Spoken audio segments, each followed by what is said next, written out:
Life is full of traps. Some people fall into a poverty trap and get stuck for a rags to riches fairy tale that movies are selling to them. Hundreds of stories and films are about metaphorical bootstraps and succeeding. However, this is far easier said than done, and families become trapped in an almost impossible to break cycle of poverty. But why is that? Why is it so difficult for most to improve their situation? Poverty is like a magnet. It is this attractive force that keeps bringing you into poverty, and that is not some ordinary thing you want to keep up. The poverty. Your poverty is just a byproduct of it. You could take a person who doesn't understand how to manage their money well, meaning they're not a good steward of life. They're not a good steward of their time, talents, treasure, and temple, and I refer to the body as a temple. To better understand the big picture, let us say Cassandra starts saving 15% of her income monthly for her dream to retire early, but suddenly her son gets sick. What will happen is she will need to use her savings to pay the medical expenses of her son. In that case, she will be back from zero, which means it will be hard to break out of the poverty because instead of using her savings for investment that compound interest, she used it to pay the bills. Another example is Anna lands a great job that pays well enough and starts saving 20% of her income for her future coffee business someday. But one day, Anna gets sick because of her lack of sleep, exercise, and the constant eating of bad foods. What happened next is she needed to stop working for a while and pay her medical expenses to recover. Most people keep trying to escape poverty by constantly working hard and saving, but different reasons bring them back. Well, if you can get just far enough out of the poverty magnet, then another magnet, the prosperity magnet, will hold you. And even if you fall a little bit far away from prosperity, as long as you are close enough, it keeps drawing you back. But health problems are not the case for keeping you poor always. The popularity of this poverty trap explanation exploded in the 70s and 80s as people started to think about what kept others poor. But it was so hard to find these poverty traps that a lot of people lost faith. So even with all this evidence that showed that people fall into poverty and have trouble escaping it, why did some of the best economists think that poverty traps did not exist? It is easy to see in the magnet analogy. The reason behind the poverty trap. One of the reasons for poverty is the cost of living rise. But the minimum wage is not rising. The federal minimum wage is $7.25 per hour and has not changed since 2009. So if you work 40 hours a week, you will make $290 before taxes. You will make $580 in 2 weeks of full-time employment or a yearly income of $14,000 before taxes. Yeah, it's absolutely outrageous. Every year around 3,000 people die because they can't afford to pay their heating bills. And this year even more people are going to have to choose between heating and eating. Meanwhile, the expense of living has increased. It currently costs roughly $20,000 per year per person, and it's nearly difficult to live comfortably without working a second, third, or side job to help pay the bills. Some states are boosting the minimum wage. However, this may lead to an increase in the cost of living. It is not different in undeveloped countries. The demand for steady paying jobs significantly outnumbers the supply. Due to a lack of employment opportunities, many low-income parents turn to self-employment. They labor hard but earn little since there are fewer options to make enough to escape poverty. These are known as working poor families because at least one member of the household works, yet the household still lives on less than $2 per person per day. One reason could also be missing out on a quality education. A decent education can completely transform a child's life, giving them a path out of poverty and a method to break the cycle for future generations. As a result, education should be considered a fundamental right for all children around the world. There are entire international organizations devoted to monitoring this. On the other hand, young girls and boys are at risk of missing out on their education in many parts of the world due to safety and sanitary concerns, as well as prevalent gender bias. For example, did you know that 132 million girls are currently out of school? In the world's least developed countries, 1 out of every 5 primary school-aged children is out of school. Little over half of the children reach year 6, and only 36% of students attend secondary education. Poverty and education are deeply intertwined.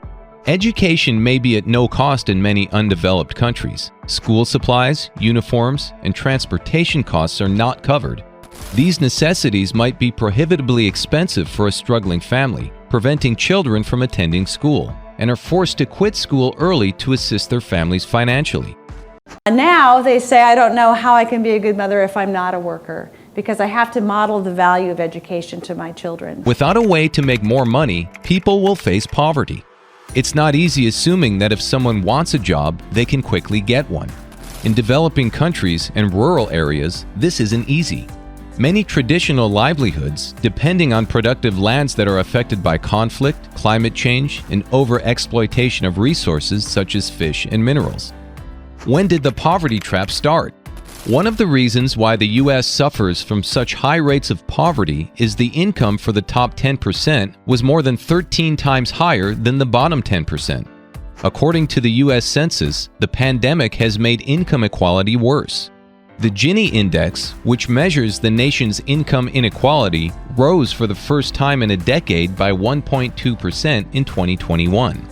Imagine that you've been unemployed and seeking work for months. Government benefit programs have helped you cover rent, utilities, and food, but you're barely getting by. Finally, you hear back about a job application. You receive your first paycheck in a month and things start well. Then your new job pays enough to disqualify you from the benefit programs and not enough to cover the costs of living. To make things worse, you will pay for transportation and childcare while working at the office. Somehow, you have less money now than when you were unemployed. Economists call this demoralizing situation the welfare trap, one of the many poverty traps affecting millions. Poverty traps are economic and environmental circumstances that reinforce themselves, perpetuating poverty for generations. Some poverty traps are in an individual's circumstances, like a lack of healthy food or education. Others can affect entire nations, such as cycles of a corrupt government or climate change. But the cruel irony of welfare traps in particular is that they stem from the policies designed to battle poverty. Throughout history, they used some strategies to help people in poverty. Before the 20th century, religious groups and private charities often led such initiatives. It is a Robin Hood proposal in reverse.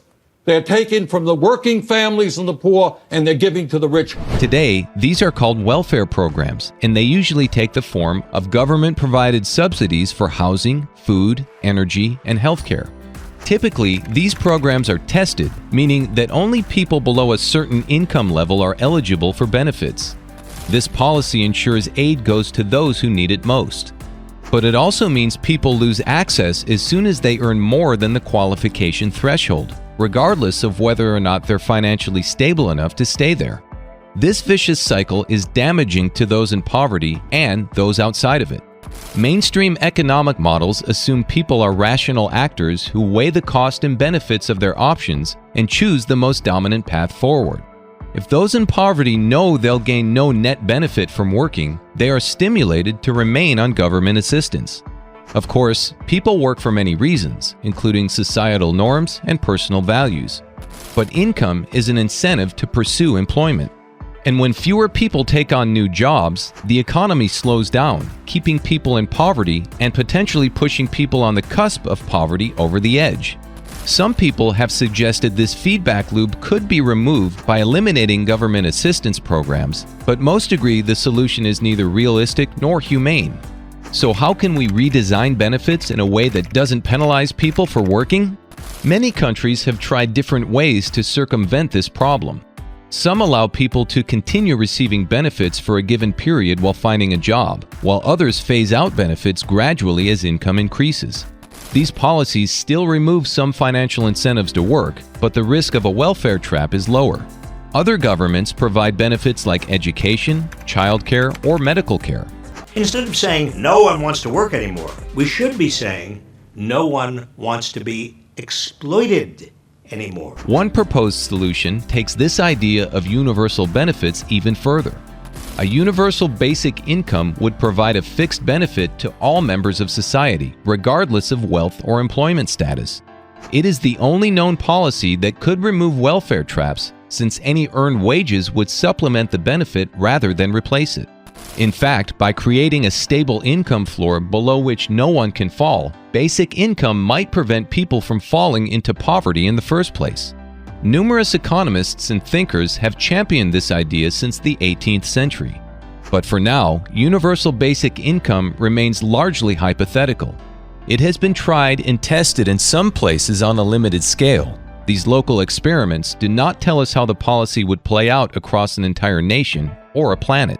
Whatever strategy governments pursue, solving the welfare trap requires respecting people's agency and autonomy.